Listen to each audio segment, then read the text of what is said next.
L'exposition Plénitude d'un fauve, c'est un titre que j'ai choisi qui me paraissait représenter formidablement l'œuvre de Jean Puy dans son ensemble.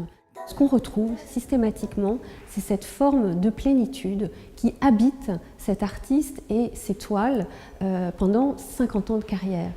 Qu'il passe de ce néo-impressionnisme au fauvisme, puis ensuite à une forme de peinture d'intimité, au fond, ce qui le suit et ce qui caractérise ces toiles, eh bien, c'est cette plénitude intemporelle, maître mot de cette exposition de Jean Puy.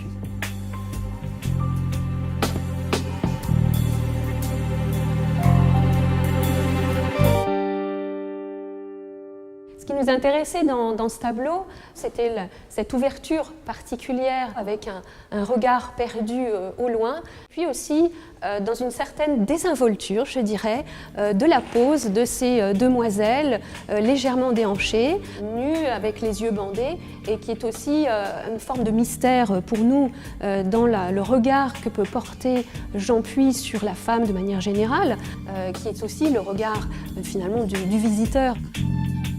Il s'est représenté à plusieurs reprises d'ailleurs en tant que marin, observateur, habillé souvent, en regardant des demoiselles nues, des baigneurs, des baigneuses.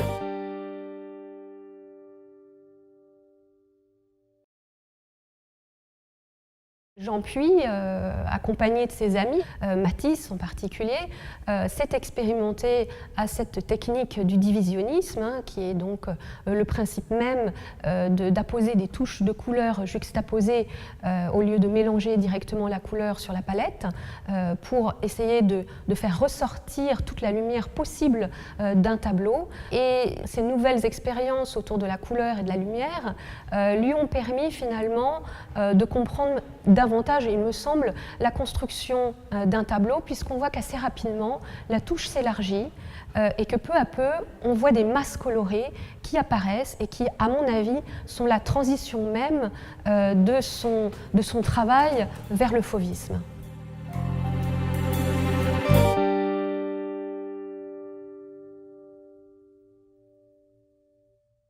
Le fauvisme est un moment particulièrement important dans l'histoire de l'art, puisque c'est un moment fondateur, notamment de l'art moderne en France, et Jean Puy donc y participe avec d'autres amis, et notamment ce chef de file qui est Henri Matisse, mais aussi Vlaminck, André Derain, Albert Marquet, Raoul Dufy et d'autres qui, à un moment donné, se rencontrent. Alors on parle d'une sorte d'amitié confraternelle. En réalité, ce n'est pas un mouvement, ce n'est pas une théorie, il n'y a pas de manifeste écrit à cette époque-là. Donc là, on veut parler d'une période extrêmement courte sur laquelle se développe ce moment, c'est entre 1902 et 1908 tout au plus, et c'est une certaine communion d'idées sur cette nouvelle peinture qui va les amener à pousser leur expérimentation, notamment sur la couleur. Fort de leurs expériences en matière de néo-impressionnisme, où il y avait déjà des recherches relativement poussées sur comment construire un tableau avec cette lumière et cette couleur, c'est grâce, j'ai envie de dire, à cette fin du XIXe siècle et ce tournant du XXe siècle, ils vont se rendre compte qu'avec la couleur, eh bien, on peut construire un tableau, c'est-à-dire qu'on peut réaliser une construction nouvelle à partir de masses chromatiques qui viennent structurer la surface du tableau. À partir de ce moment-là, on voit une absence de perspective, on voit une couleur pure sortie des tubes de peinture, et puis une simplification de la composition, une synthétisation des personnages également, une nouvelle approche de la figure humaine et donc des contrastes de lumière et d'ombre qui vont donner des tonalités assez extrêmes au tableau.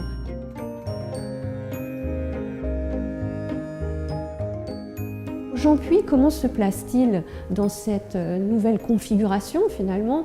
Eh bien, il est considéré comme un fauve modéré parce que, au fond, il ne va pas jusqu'à déformer la peinture, la figure, le paysage.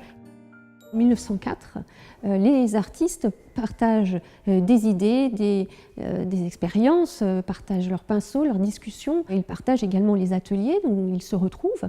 Et là, on voit que cette jeune fille, qui s'appelle la petite faunesse dormant, eh bien, fait dos à un miroir qui montre très clairement la présence de deux artistes, de Jean Puy et de Henri Monguin, en train de peindre la même modèle.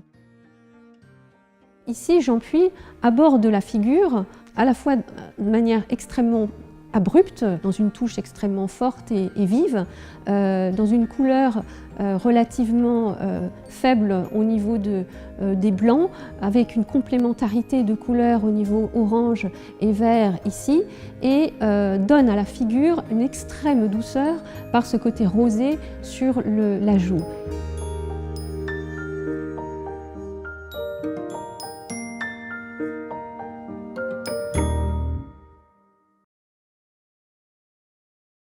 Il m'importait de savoir comment Jean Puy était arrivé à cette expérience de la couleur et comment ensuite il avait été nourri par ces expériences qui l'ont mené assez loin, dans ces expérimentations à la fois de l'espace, de la construction du tableau, de la couleur, et qu'est-ce qu'avec tout ça il a pu expérimenter ensuite dans les années de 1908 finalement jusqu'à sa mort, jusqu'en 1960.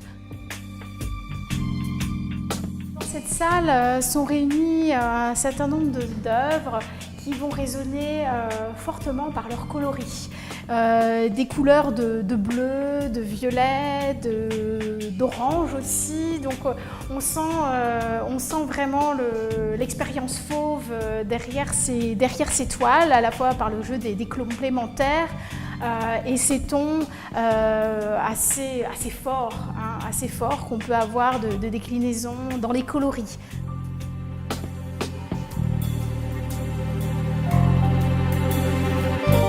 Observer ce travail sidérant de transformation de la couleur. Voilà, prenons l'exemple du pull, du haut de ce personnage qui se transforme vraiment à la ligne d'ombre avec des tons de jaune, orange, vert, alors que la partie basse à l'ombre tourne complètement du côté des bleus.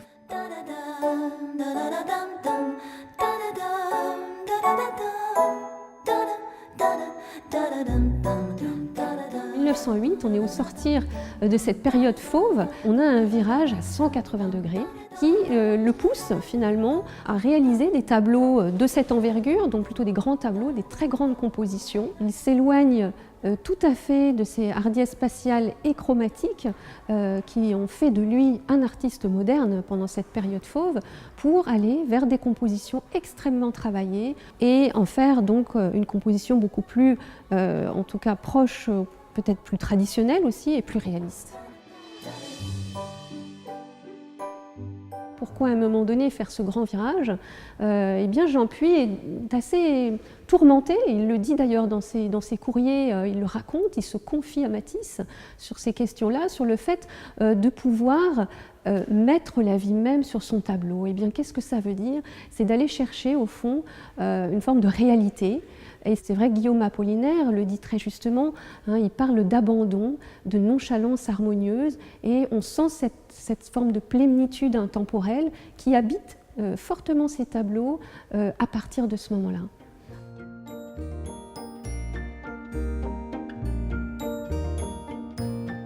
La réserve, donc, qui permet, si vous voulez, de laisser des parties non peintes du tableau pour créer un peu plus de relief et faire ressortir la figure, c'est une technique utilisée en tout cas par Jean Puy depuis ses débuts, mais qui va se multiplier à partir de ces années-là, et notamment pour, j'ai envie de dire, laisser place à l'imagination.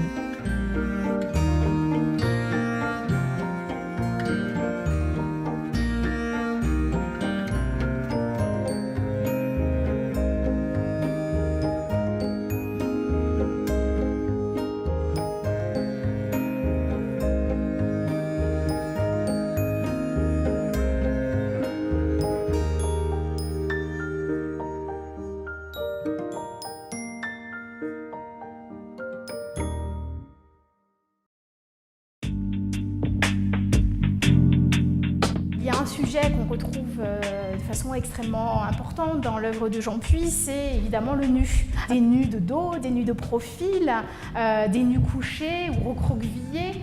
Très souvent, ce sont des modèles qu'on fait venir dans l'atelier.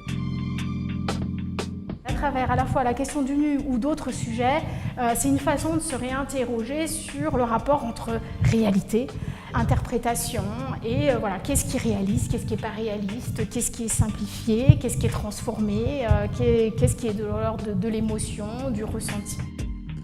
Quels que soient les sujets, l'idée c'est vraiment à chaque fois de s'interroger sur pourquoi finalement le peintre nous retranscrit, pourquoi il s'intéresse à tel ou tel sujet et comment il a envie de le traiter.